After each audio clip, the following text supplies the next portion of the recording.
20세기 들어오면서 탈진실이라는 말들이 이제 생겨나기 시작을 해서 2016년에 두 개 사건이 있는데요. 그 유명한 게 이제 영국의 EU 탈퇴 국민투표가 그때 이루어졌고요.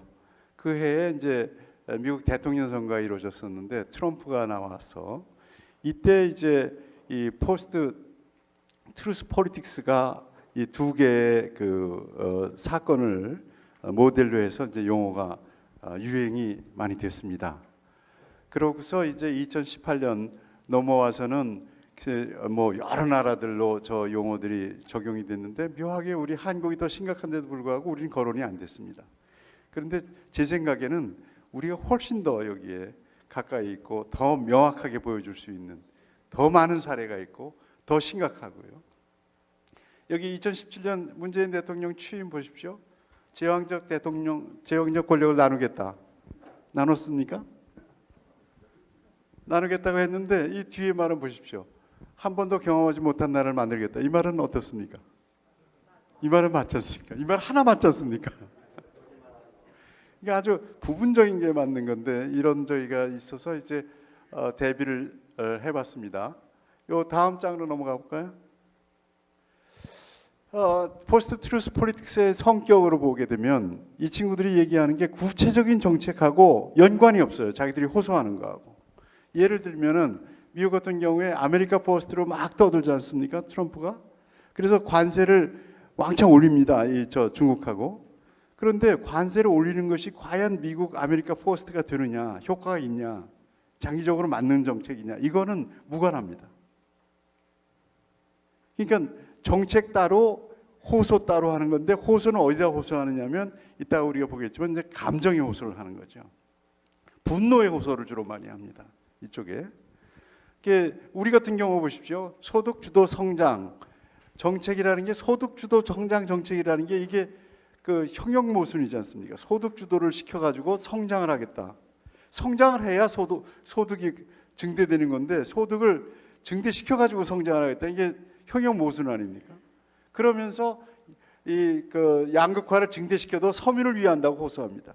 양극화가 훨씬 이 좌파 정부 들어오면 가장 중요한 우리가 잘하는 게 양극화가 더 증대되고요. 한국의 경험으로 주택값이 무지하게 폭등합니다. 우리 주택값은 기억나시죠? 노무현 때 왕창 올랐지 않습니까? 노무현 때 한 40%?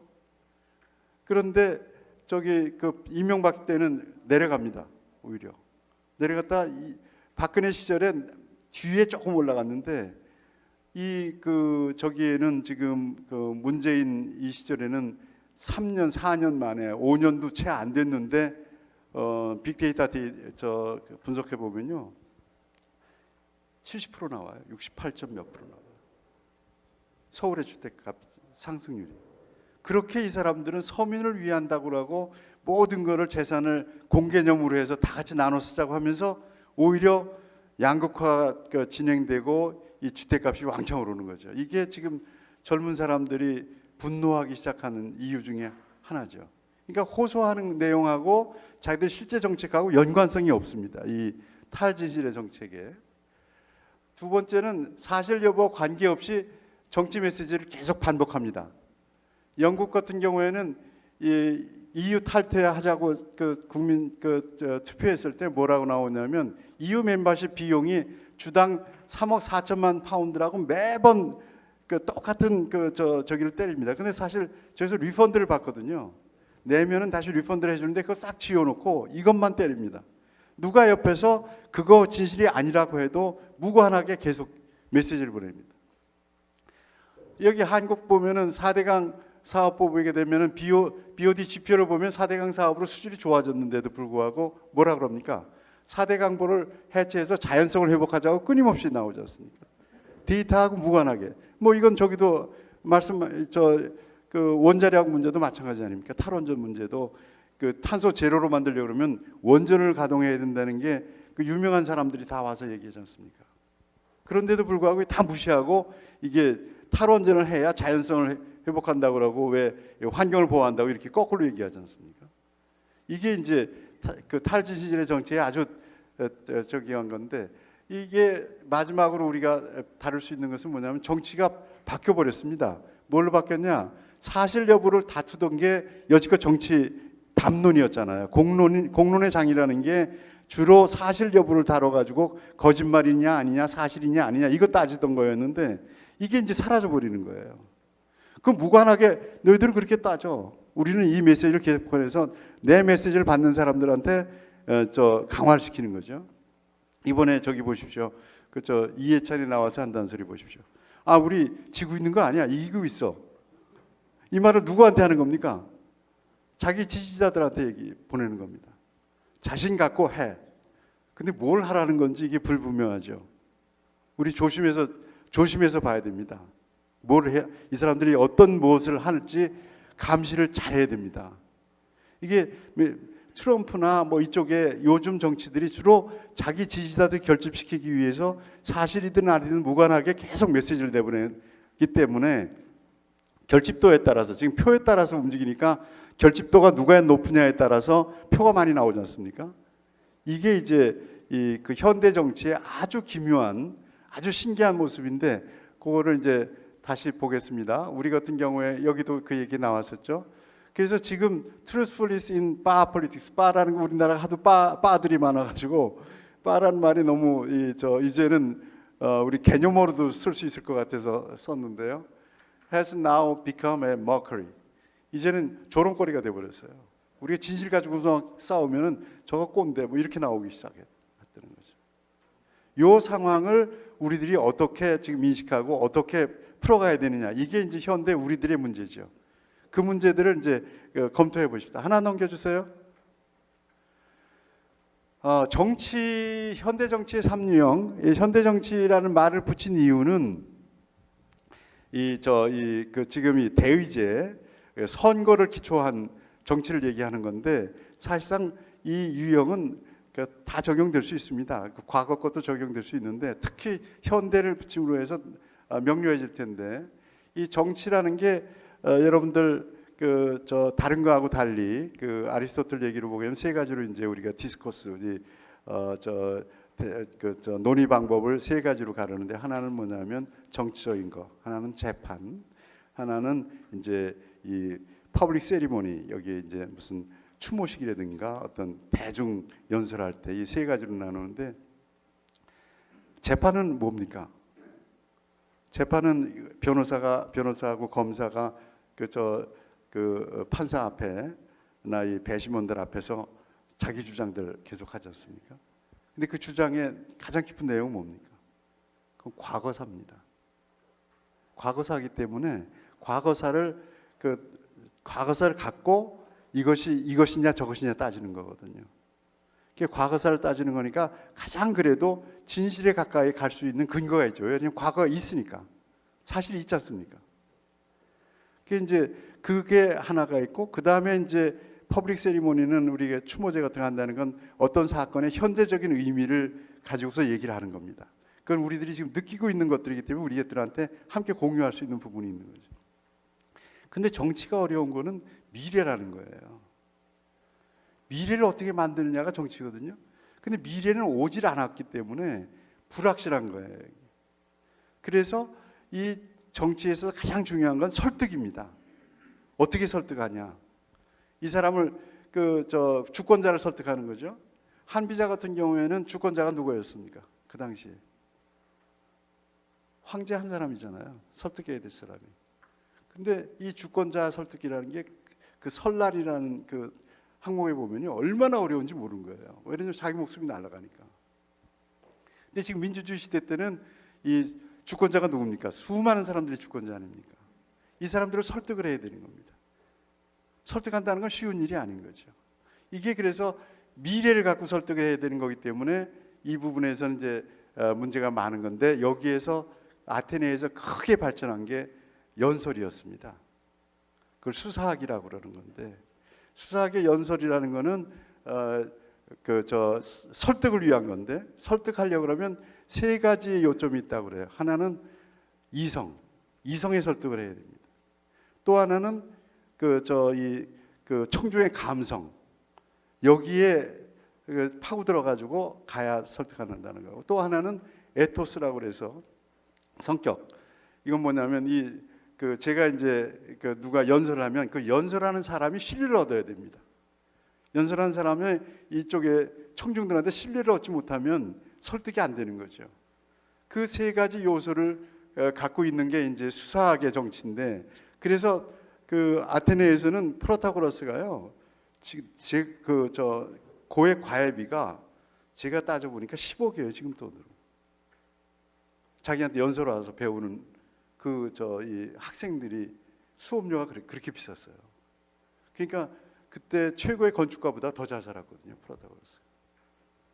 근데 그러니까 이제 소크라테스 부인이 화딱지가 난 거죠. 자기 남편은 더 잘 가르치는데도 1달러도 한 번 벌어온 적이 없으니까 그렇게 난리 쳤던 건데, 이게 이제 수사학의 말 배운다는 게 뭐냐면 설득을 함으로 해서 민주주의나 현대 정치에서 가장 중요한 거는 이 말입니다. 말의 실력. 말을 갖고 말의 힘을 가진 사람들이 대중을 설득해서 대중을 설득하게 되면 권력이 생기지 않습니까? 근데 여기에서 보게 되면 수사학의 정치에서 이 세 가지 로고스, 에토스, 파토스가 있는데, 이것을 설득을 하는 건데 여기에 토초가 들어갈 수 있냐 없냐가 문제입니다. 토초라는 건 뭡니까? 고문.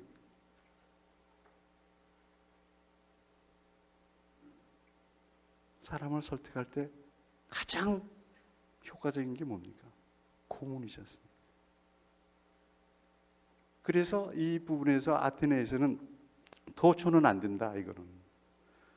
이거는 아무리 설득의 기술이라 하더라도 이 설득은 아니다. 토초는 빼고서 얘기해서 이 세 가지를 갖고 수사학이라고 합니다. 수사학의 정치가 이 세 가지인데, 여기에서 저기 한 거는 뭐냐면 수사학에서, 그러니까 저 세 가지 설득을 할 수 있는데 그 미래를 갖고 설득하는데, 실상 어떤 성격의 설득이냐면 A안, B안, C안이 있으면 A, B, C안이 다 그래도 의미가 있고 다 완전히 그르진 않은 것들인 거죠.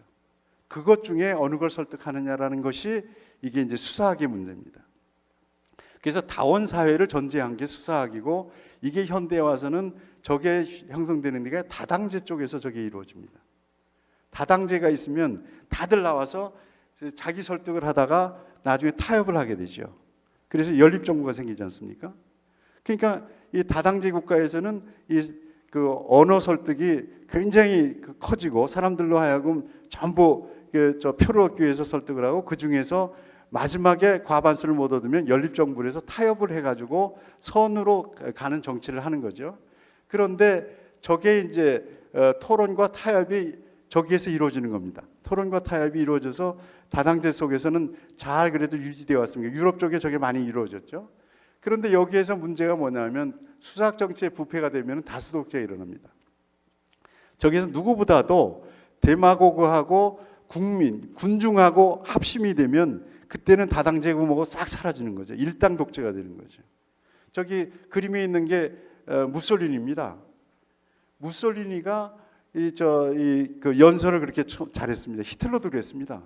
이 사람들이 아주 비난한 처지에서, 히틀러 같은 경우에는 저 병사 출신 아닙니까? 그런데 이게 한 10여 년 동안 이게 올라오는데, 이 사람이 분노의 정치, 분노의 연설을 그렇게 잘했습니다. 그래서 뭐 올라오자마자 분노하고 뭐 이제 미국 독일 사람들의 분노가 있지 않습니까? 1차 전쟁 져가지고 거기에 대한 책임을 추궁해 나가는데 사람들이 다 빨려들었던 거죠.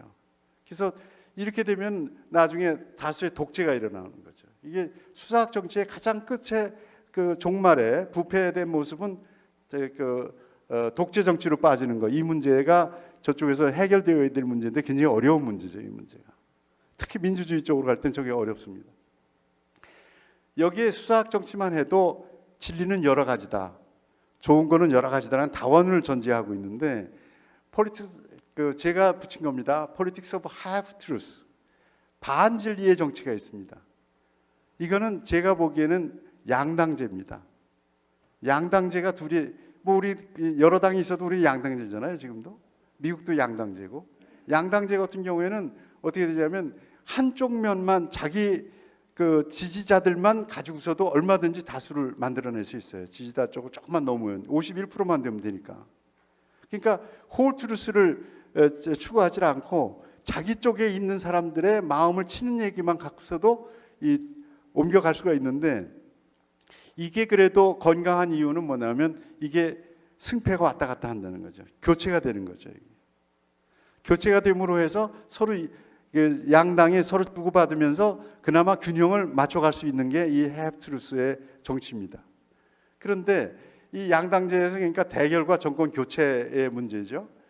여기에서 뭐가 나오기 시작했냐면 지금 포스트 트루스 폴리틱스가 여기서 나오기 시작합니다. 영국도 다당제지만 사실 양당제로 움직이고 있는 거거든요. 미국은 양당제의 대표적인 나라고요. 우리도 마찬가지고요. 여기에서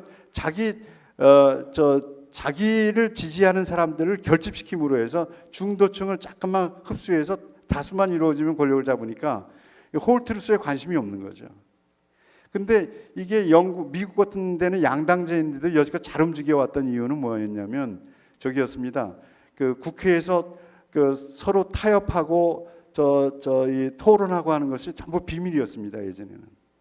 그러니까 항상 얘기가 말빨이 세고 잘하면은 그 상대방 당에서 너 잘했어, 네 말이 맞는 것 같아 이랬거든요. 근데 저게 알 권리가 나오면서부터 중계가 되기 시작했어요.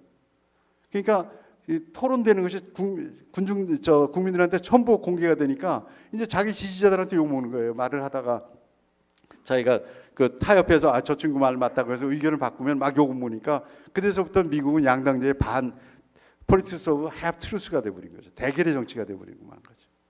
이게 그 미국 정치도 지금 대결의 정치로 가면서 굉장히 이런 것이 많습니다. 여기에서 탈진실의 정치가 그래서 여기서 태어난 건데, 이 탈진실의 정치가 과연 마지막 향하는 곳은 어디냐?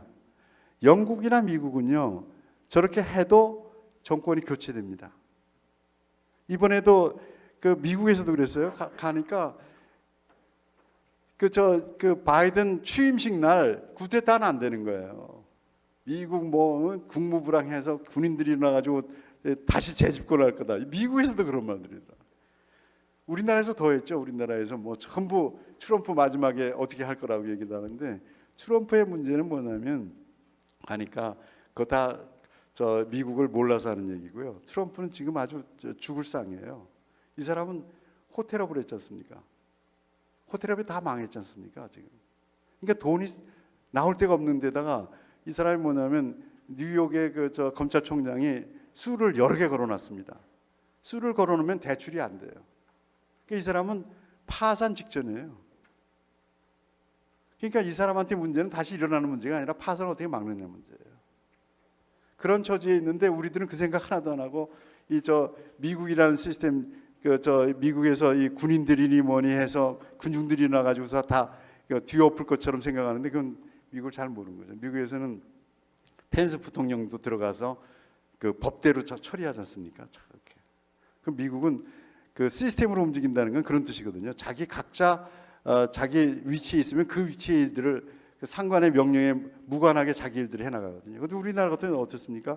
막 법무부 장관들이 대통령 말 뜻대로 자기 장관의 범위를 막 넘어서지 않습니까? 권력 남용하고 자기 직책의 의무를 막 내팽개치고 충성하고 이러는 건데, 이건 미국에서는 잘 안 일어나거든요. 그래서 미국에서 탈진실의 정치가 일어났어도 미국은 바이든으로 넘어가고 이렇게 왔다 갔다 하는데, 우리는 어떻게 될 거냐 이거죠. 우리도 넘어갈 수 있냐? 이게 이제 우리의 문제인데, 지금 LH 보면은 우리가 일단 교두보를 확보할 수 있을 것 같지 않습니까? 근데 대선에서 우리한테 얘들이 넘겨줄 거냐? 이 부분은 우리가 한참 고민을 더 해보십시다. 이 뒤로 넘어가서.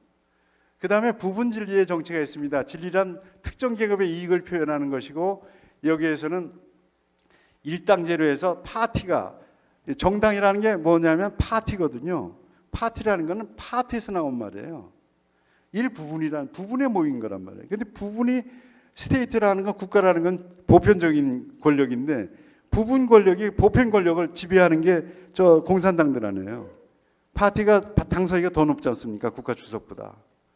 그게 이제 이 파트 폴리틱, 부분 진리의 정치인데 여기에서 일어난 건 진리 독재를 전체주의 독재로 넘어가 가지고 이게 이제 공산 일당 독재가 되어 있는 건데, 지금 이렇게 이 세 가지로 본다 그러면 부분 진리의 정치는 저 공산당 일당 독재들이 하는 거고, 이 수사학의 정치는 이 저기만 토탈리테리안으로 넘어가지 않는 한 적절하게 타협의 정치를 이뤄갈 수 있는 소지가 있는, 이게 정상적인 거고, 이 반진리의 정치는 이거는 위험하긴 하지만 교체가 일어날 때는 균형을 잡아 나가는 건데, 저 속에서 이제 이 탈지질의 정치가 한국에서도 이 양당제에서 한 당이 지금 패권 정치로 넘어갔기 때문에 어떻게 다음에 갈 수 있느냐라는 문제가 이제 오늘 우리가 검토해야 될 문제입니다. 하나 더 갑시다. 이게 너무 오래 갔죠?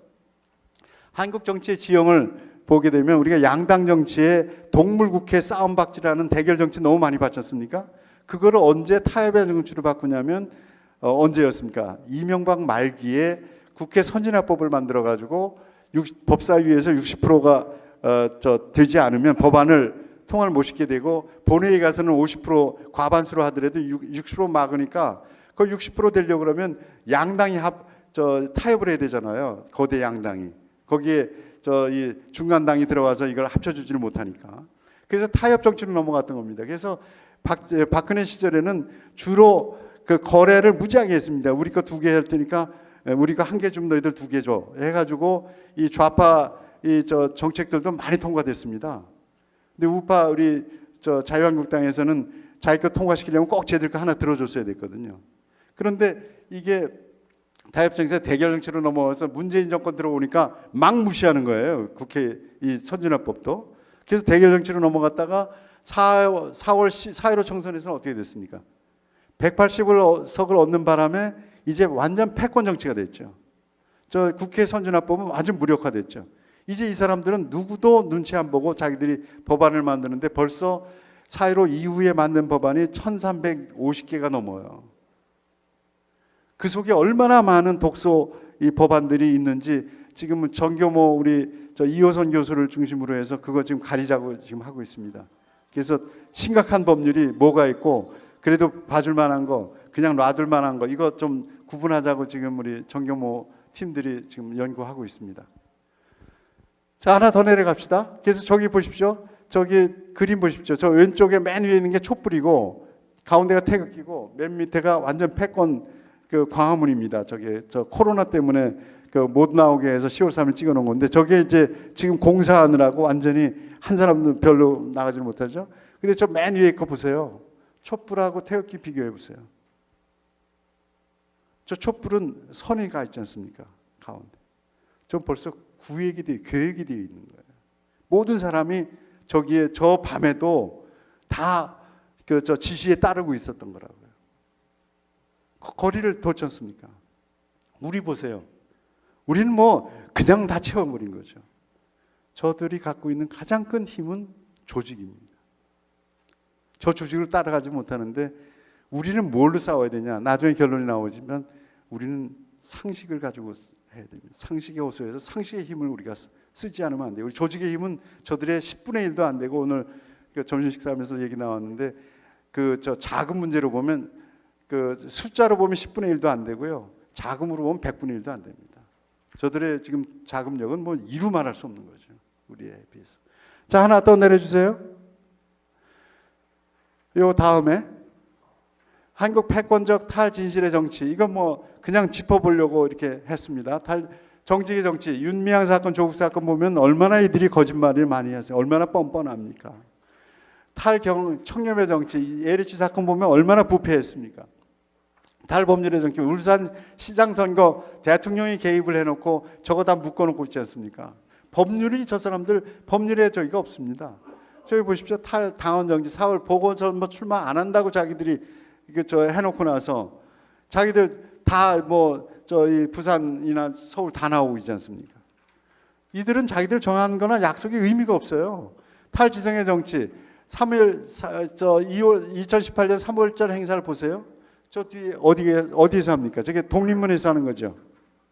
그런데 저 사람들이 저기에서 3.1절 행사는 무슨 행사입니까? 일본한테 대든 행사잖아요. 그래서 저 3.1절 하면서 독립문 앞에서 일본을 반대한다고 했어요. 이게 독립 상징인 줄 알고. 근데 저게 뭐가 문제가 되는지 아십니까? 아시죠? 저 이 독립문은 일본으로부터 독립하겠다는 문이 아니라 청나라로부터 독립하겠다는 문 아니에요, 저게. 그러니까 이 사람들이 얼마나 무식한지 몰라요, 저 탁현민 같은 애가 공부도 안 한 애들을 전체가 모르는 거예요. 독립문이 어디를 향해서 이게 서 있는지도 못 보는 거예요, 이 사람들. 참 너무 재밌지 않습니까? 탈사실의 정치, 소득주도 성장 정치, 뭐 임시 고용 정책, 탈원전 정책, 4대강 강보 정책 전부 사실하고 다르고요. 탈현실의 정책 보십시오. 23개인가 26개 부동산 정책을 막 내놨지 않습니까? 김현미 장관이 그때 뭐라고 그랬습니까? 9월 21일 날. 자기는 실거래 가격이 뭔지 몰랐다는 거예요. 아파트 실거래 가격도 모르는 사람이 부동산 정책을 저렇게 많이 만들어낸 거예요. 이 사람들 대단하지 않습니까? 이게 저 탈인권의 정책, 뭐 유엔 저 귀순 강제 북송했죠. 탈상세 선거 앞두고 긴급 지원 살포하고 대통령이 가덕도 방문하는 게 이게 말이 됩니까? 노무현은 몇 마디 했다가 저희까지 당했는데 탈분권의 정책. 지금 이 사람들 저기 사법장악, 언론장악, 검찰장악, 입법장악을 다 했습니다. 저거 완전히 지금 현대 정치를 다 무시하고 있는 거죠. 탈국민의 정치, 도보다리 회담에서 북한에 전 문건을 작성하라는 지시를 이미 했었고 저기에다가 파일 444개 지은 공문이 한다는 소리가 신내림 받고 자기는 지웠대는데 이게 말이나 되는 소리입니까? 이게. 게다가 지금 저쪽에 이 도보다리에서 넘겨줬다는 거 아니에요? 지금 여기 탈원전 한다는 사람이 원전 그 프로그램을 넘겨줬다는 그런 소문도 지금 있지 않습니까? 그래서 이렇게 죄를 많이 진 이 친구들이 이 권력을 놓겠냐? 이거 굉장히 퀘스천이죠. 그렇죠? 하나 더 내려가십시다. 이게 어렵다는 얘기입니다. 굉장히. 패권적 탈진실 정치가 향하는 곳. 저는 이게 이제 이 정권이 가고 있는 곳을 대개 저기 우리 교수들이 뭐 파시즘의 정치, 우리 정교모에서는 유사 전체주의의 정치라고 그랬죠. 우리 정교모 쪽에서 그렇게 하고 했는데 저는 연성 토탈 전체주의 쪽이 아니냐라는 생각을 하고 연성 전체주의는 이런 모습이다. 본래 전체주의가 all within the state. 그래서 모든 사람 국가에 통제돼야 되고 국가에서 들어야 되고 non outside 정치 state. 국가 밖에는 아무도 없고 국가에 non against the state. 국가에 반항하는 사람 아무도 없는 게 이게 정치. 이게 무솔리니가 아주 심플하게 정의 내린 거거든요. 그런데 소프트이기 때문에 여기까지는 못 가고 인디비주얼이 완전히 사라져야 되는데 인디비주얼은 디펜던트 되게 만들어 놓고 non outside the state에서 시빌 소사이티를 국가에 디펜던트하게 만들고 그 다음에 프리 프레스를 완전히 디스가이즈도 만들어서 위장된 이걸로 통제를 하는 이런 형태가 아니겠냐 우리의 정치 체제가 민족주의와 포퓰리즘을 합치고 위장된 대의민주주의를 위장시켜 놓지만 사실상은 패권적 제왕적 권리로 지금 권력 통합을 이루어서 통치하게 하지 않겠느냐. 법치를 위장된 법으로다가 국회를 통과했다고 하지만 사실은 그게 국민의 원하는 법으로 토론에 거쳐서 합리적인 법을 만든 게 아니라 마치 우리 동양의 법가들이 했던 것처럼 법으로 다 무조건 국민을 올가늘려고 할 수 있는 룰 바이 더 로 쪽으로 가지 않냐. 사회 구성도 이런 사사 영역이 거의 배제되고 마켓도 포획되고 시민사회 공론장도 이것도 이제 아주 국가에 저희가 되어 있는 디펜던트 되어 있는 그래서 이들의 정치동원 권력은 절대 권력기관이 되고 조직된 노동과 풀뿌리와 이 바의 권력들이 뭉쳐져서 이 조직 형태가 되지 않겠냐 뭐 이런 생각이 듭니다. 또 내려가십시다.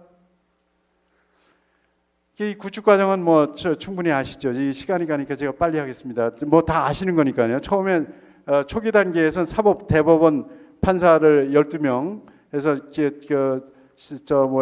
김명수 대법원장 79년에 17년에 했고 독수리 오영재와 이용구 해가지고서 과반수 만들어 놓고요. 언론장악 최승호, 양승동, 한상혁을 통해서 언론장악 끝냈고 입법권장악 4.15 총선을 완전히 끝냈습니다. 이제 성숙 단계로 들어가 있는데 공수처가 지금 발족이 됐죠.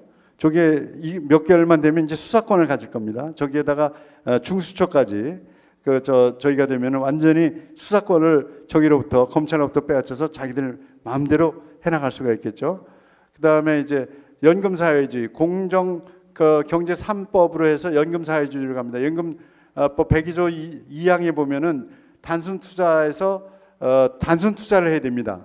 이 사람들은 저기에서 그 의결권을 행사를 못 합니다. 법원에 가서, 이 주식회사에 가서 아무리 국민연금이 많은 주식을 갖고 있다 하더라도 제일 많이 갖고 있거든요. 근데 이 사람들은 이거를 투자를 바꾸려고 합니다. 일반 투자로 바꿔가지고 가서 주주권을 행사하게 만들려고 합니다. 그러면 어떻게 되겠습니까? 국가가 다 60몇 개 되는 이 큰 회사들을 주물를 수가 있죠. 이게 굉장히 큰 문제입니다. 부동산 공유제 이 친구들 얘기하고 있죠. 지방권력 풀뿌리 장악, 지금 주민자치의 기본법이 만들어졌습니다. 저게 만들어지면 5호 작통제보다 더 무섭습니다.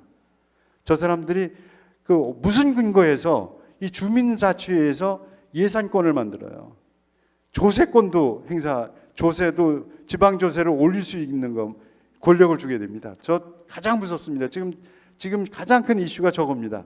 지금 서울에서 난리가 났거든요. 우리 정교모를 비롯해서 우리 시민단체들이 저것 때문에 난리를 치고 있거든요. 그 외에 예전에 이미 사회적 기업, 마을 기업, 자활 기업, 협동조합, 마을 공동체 이걸 누가 만든 거냐? 이게 박원순이 만든 겁니다. 그래서 박원순이 죽었을 때 10만 명이 와서 울었다는 거예요.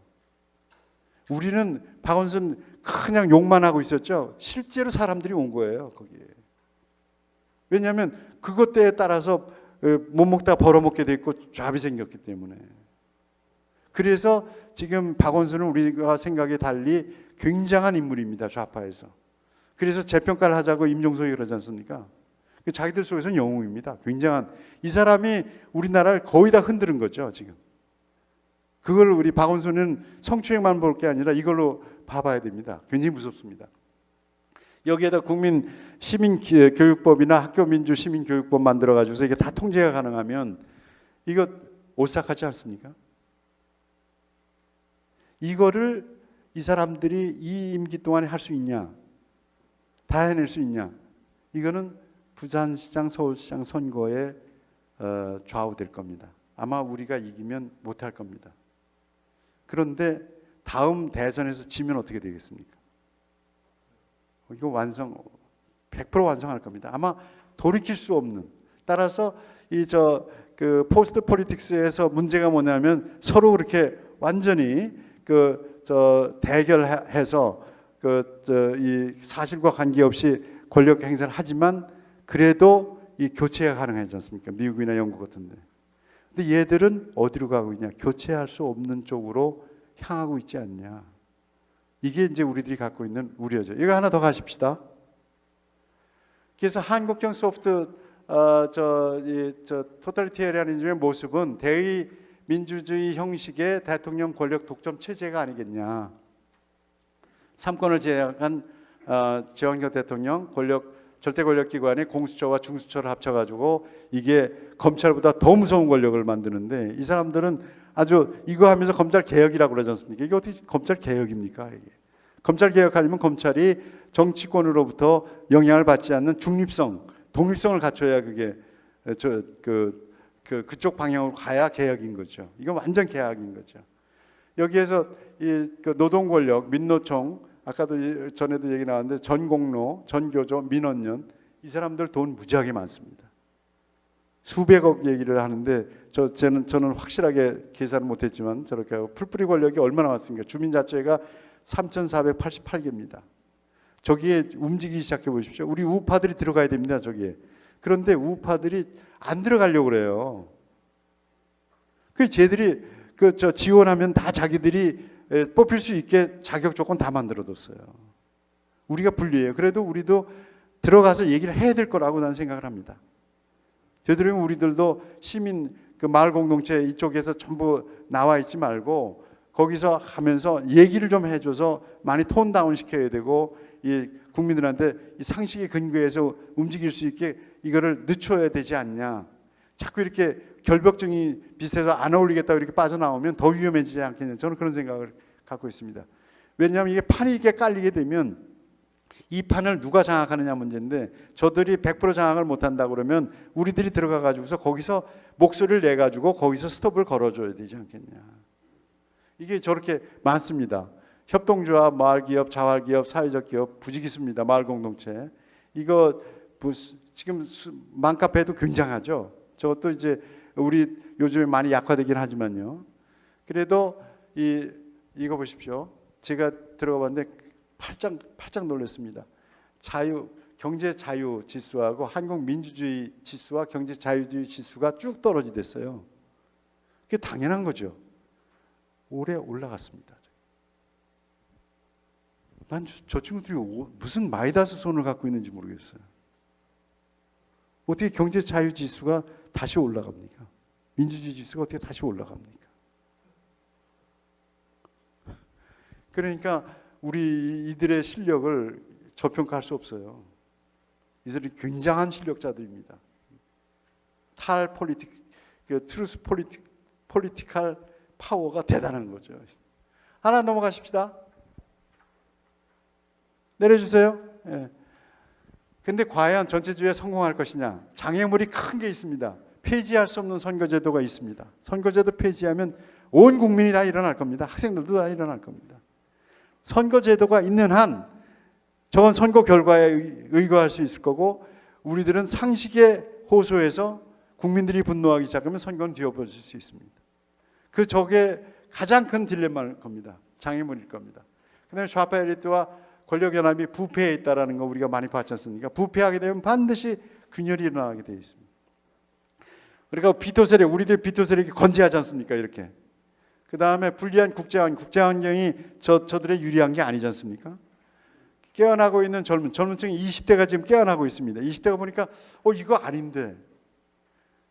학교 교육 우리 얘기하지만요, 학교에서 배운 거는 정말 우리가 잘못 가르쳤는데도 불구하고 얘들 깨우치고 있습니다. 지금. 그래서 저는 이런 생각이 듭니다. 전체주의의 방파제는 어디에 있냐? 저게 왜 그러냐면 상식이 어긋나기 때문에, 상식이 어긋나서 너무 많이 하기 때문에 분노하기 시작하는 거거든요. 국민이. 상식의 힘과 교육의 힘 두 가지가 우리가 이 방파제 아니겠냐. 선거를 앞두고 상식의 힘에 우리가 크게 기대해야 되지 않겠느냐. 그래서 이 국민에 대한 탈진실 정치에 대한 국민의 피로감이 지금 크고 있기 때문에 우리가 상식적인 여기로 가서 무조건 나쁜 놈이다, 저놈 공산당이다 이렇게 얘기하지 마시고, 이들이 실수한 것들을 상식에 맞게 우리들이 설득을 해 나가야죠. 우리가 괜히 자꾸 분노를 표출하고 저놈들은 나쁜 놈이고 공산당이고 뭐하고 이런 얘기하면요, 우리 꼰대를 그냥 몰려서 듣질 않아요. 상식의 힘에 우리가 힘을 얻어낼 수가 없다고요. 그러니까 우리도 상식에 맞는 영어로 우리들하고 얘기를 해서 끌어들여줘야 된다고 생각하고, 이게 우리가 갖고 있는 최대 힘이라고 생각이 듭니다. 교육의 힘으로 진실성, 사실성, 현실성을 회복해야 되겠다. 그래서 이런 저희가 있길래 재밌었습니다. 주는 돈은 받겠다, 표는 못 준다, 이런 얘기들. 뭐 서울 부산 850 선거 비용 누가 들래? 이거 성추행당이 되지 않냐? 뭐 이런 이야기들은 상식적으로 이렇게 어필이 되지 않습니까? 이런 상식에 근거했을 때 막을 수 있지 않냐? 하나 더 가십시다. 그래서 시민교육의 패러다임은 저는 이렇게 생각합니다. 여지껏 우리들이 민주주의 하면서 민주시민교육 한다면서 아테네만 가르쳤어요. 아테네 여기 보시는 게 이게 아테네의 그 민회의 그림입니다. 왼쪽에 이렇게 둥그렇게 반원형으로 나왔죠. 저게 728평입니다. 2,400제곱미터거든요. 저기에 모여가지고 사람들이 거수로 다 손을 들어가지고 통과시켰었습니다. 6,000명이 모여가지고 1년에 40번씩.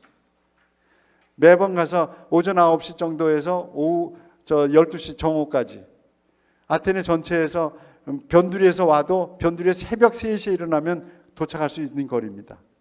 주로 아테네 근처 사람들이 많이 모여서 했던 거죠. 저것만 가르쳐서 지금 우리 민주주의는 어떻게 아이들한테 가르치고 있냐면 자기 권리를, 자기 이익을 실현하는 게 민주주의라고 가르치고 있습니다. 그래서 조례의 인권 조례부터 먼저 가르쳤고요. 저기 보면은 전부 지역민들이 와서 님비 현상이 문제인데도 불구하고 그 지역 주민들의 그 요구 사항이 관철되는 걸 민주주의로 가르치고 있습니다. 이기심에 근거시키고 있습니다. 민주주의를. 그런데 아테네 민주주의만 해도 전체를 위한 거였는데 민주주의를 우리는 아테네로만 생각을 많이 했지 않습니까? 근데 현대 민주주의는 아테네가 아니고요. 기본적으로 로마에서 로마 정치 체제를 본받은 게 현대 민주주의입니다. 로마에서는 가장 큰 문제가 권력이 집중되는 걸 막았습니다. 그래서 왕이 혼자 권력을 하던 거를요, 어떻게 그 권력을 분산시키냐면 왕의 저기를 빼는 게 가장 큰 왕의 문제는 이거 종신제였다. 그래서 1년 임기제로 바꿉니다. 집정관이라고 그래가지고. 근데 그것도 혼자 1년 동안 다 해먹으면 안 되겠다 그래가지고서 집정관을 둘 둡니다. 왕을 둘 두는 거죠. 그래서 한 달씩 번갈아 가면서 합니다. 그러면서 비토권이 있습니다. 비토하면은 다른 친구 집정관이 비토하면 못합니다. 자기가. 권력 통제를 그렇게 철저하게 한 게 로마입니다. 절대 권력은 절대 불패한다고 권력을 통제하려고 했던 게 로마거든요. 그래서 미국은 캐피탈이라고 그러지 않습니까? 캐피털이라고 하는 게 그게 다 로마 용어입니다. 그게. 그래서 세나투스 상원도 그게 로마어거든요. 로마가 SSR이라고 그래가지고 세나투스 포퓰리스크 로마나 이런 식으로 적습니다. 원로원과 인민의 나라 로마 이런 뜻이거든요. 그래서 지금 현재 받은 건 미국은 절대 자기들 건국할 때 민주주의란 말 안 썼습니다. 우리는 아테네 후예가 아니고 로마의 후예라고 자기들이 명료하게 얘기를 했습니다. 근데 한국에서 민주주의 가르친다고 해서 맨날 가르친 게 우리 배운 게 아테네밖에 안 배웠습니다. 로마를 별로 안 배웠어요. 지금 로마를 배워야 됩니다. 로마를 자꾸 과거 로마를 시저 이후에 그 황제 국가로 간 원수정으로 간 거 그걸 로마로 많이 생각하는데 그게 아니고 그 이전에 케사르 이전에. 근데 우린 너무 케사르한테 반해가지고 로마도 원수정 쪽으로만 읽는데 그게 아니고 그 전 로마를 갖고 우리들이 많이 공부를 해야 되지 않냐라고 생각을 합니다. 그래서 이 순수정보다는 혼합정, 지금 이게 이제 로마는 뭐냐면 왕정, 그 귀족정, 이 민주정이 혼합되어 있었던 거거든요.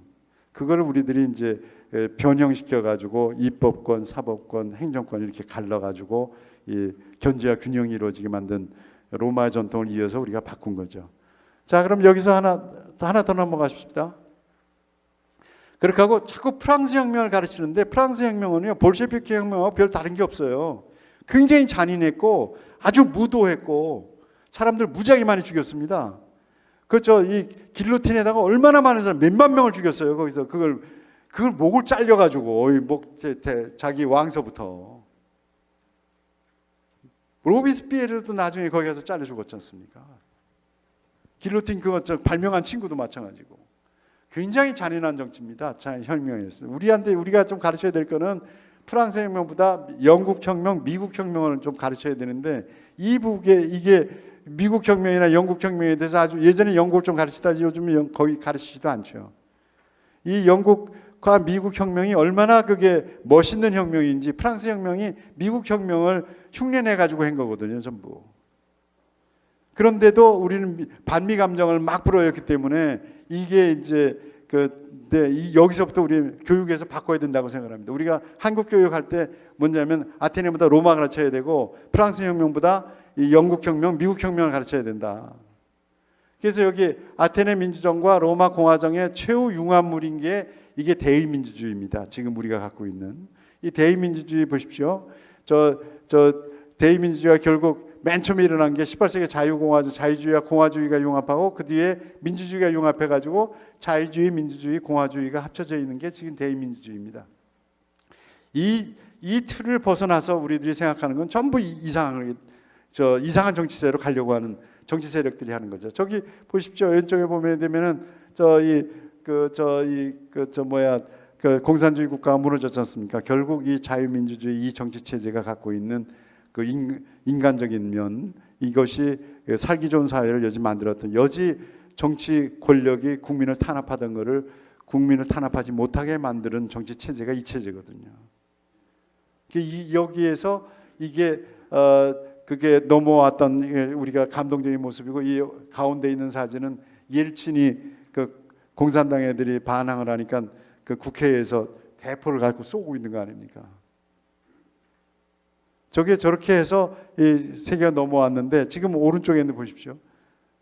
이 이상한 국가가 미국이 냉전을 하면서 중국과 소련을 이간질을 시켜서 중국을 떼내 가지고 소련을 무너뜨렸지 않습니까? 그게 대땅때였지 않습니까? 그 대땅때 하고 나서 그 다음에 손을 봐야 될 게 중국인데, 그 손을 못 보고 미국 사람들이 한국 보고 나서 이게 나라 잘 살게 만들면 민주주의로 넘어온다고, 우리 87년 이후에 우리 한국이 잘 나가는 거 보고서 98년도에 저 WTO로 클린턴이 중국을 끌어들여 가지고 중국을 발전시켜 줍니다. 얘들이 신나게 훔쳐다가 저렇게 성장해서 지금 권력을 부리고 있는 거죠. 지금 미국이 벅찹니다. 이 현대 문명은 중국을 어떻게 해결하느냐 문제입니다. 로마는요, 로마에 도전했었던 그 카르타고를 3차에 걸친 포에니 전쟁을 거쳐가지고 결국 이 지구상에서 카르타고를 없애버립니다. 마지막에 가서는 그렇게 합니다. 완전히 3년 만에 싸그리 해서 여자들 다 죽이고 남자들 다 죽이고 어린애들 다 노예로 팔고 그 시내에다가 전부 불태우고 소금 다 깔아가지고 도시 전체에 한 사람도 못 살게 만들어놨어요. 이게 패권 싸움이라는 건 이렇게 지독합니다. 그런데 지금 중국한테 패권 뺏기면 어떻게 되겠습니까? 그 로마 서구에서 최고의 국가였던 로마인데도 그렇게 했는데 이 공산제국인 중국이 어떻게 하겠습니까? 이 부분은 생각하면 우리들은 소름 끼치는 일이죠.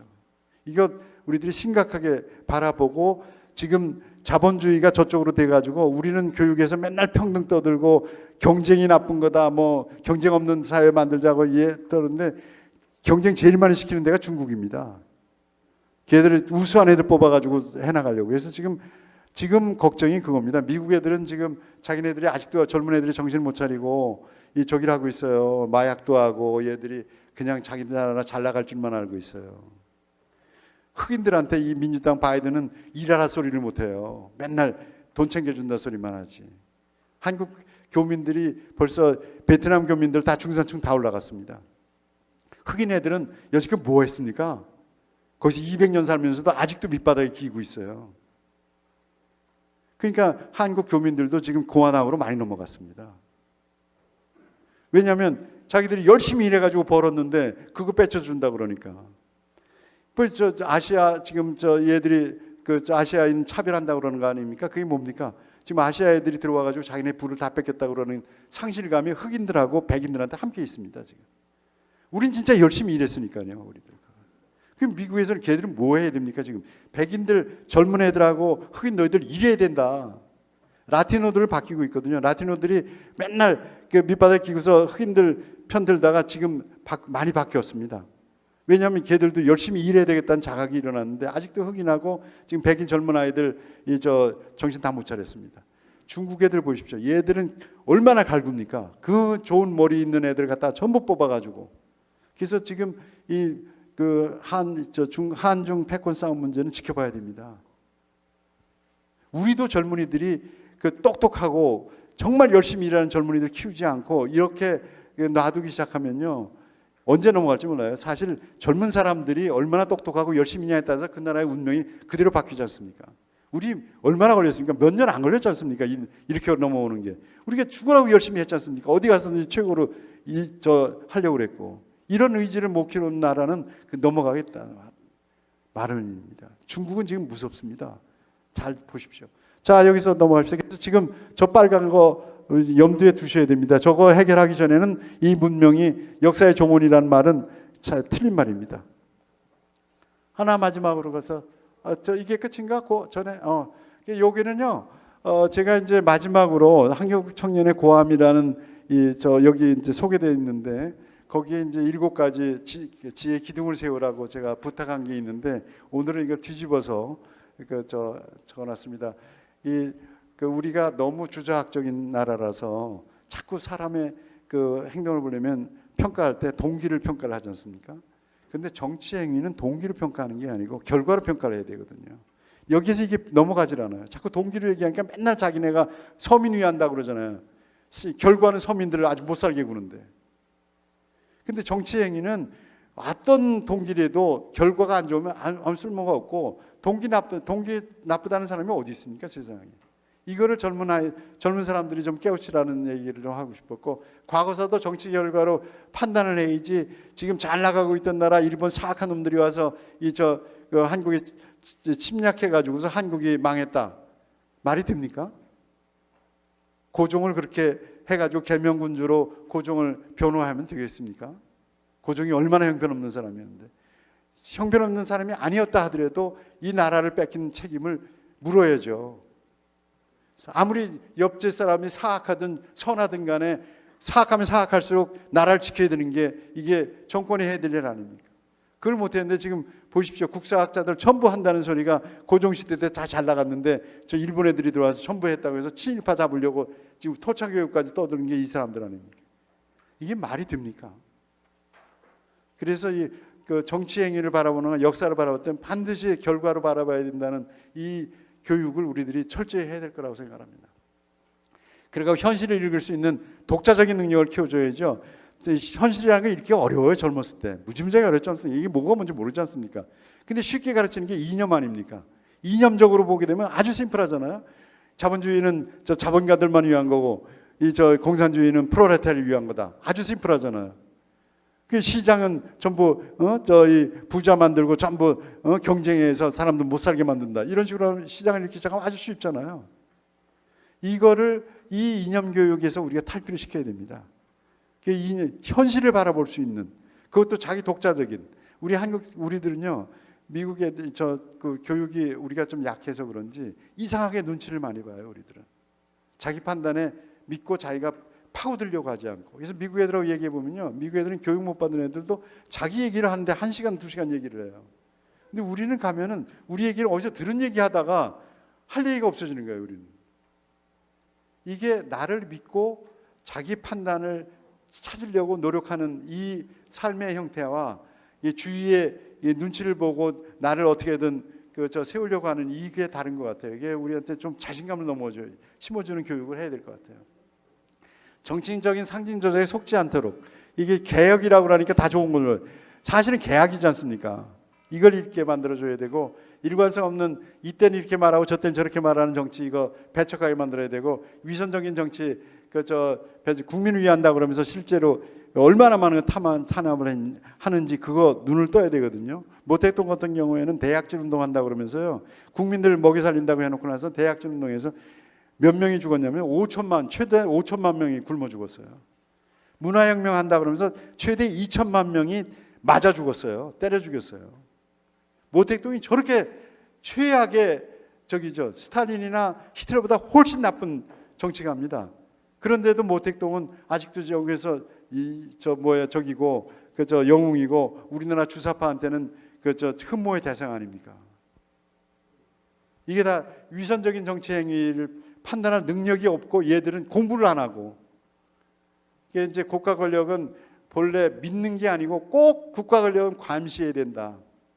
감시 대상으로 여길 수 있도록 우리들이 가르쳐주고, 이게 자유민주주의의 기본 정신입니다. 그래서 이런 여러 가지로 우리가 상식과 교육의 힘에 기대어야 우리가 이 나라를 지킬 수 있지 않냐. 오늘은 이 국가가 우리가 연성 전체주의로 넘어가는 것을 막을 수 있는 힘을 우리들은 여기서 찾아야 된다는 이야기로 말씀을 드렸습니다. 여기까지 하겠습니다. 감사합니다. 너무.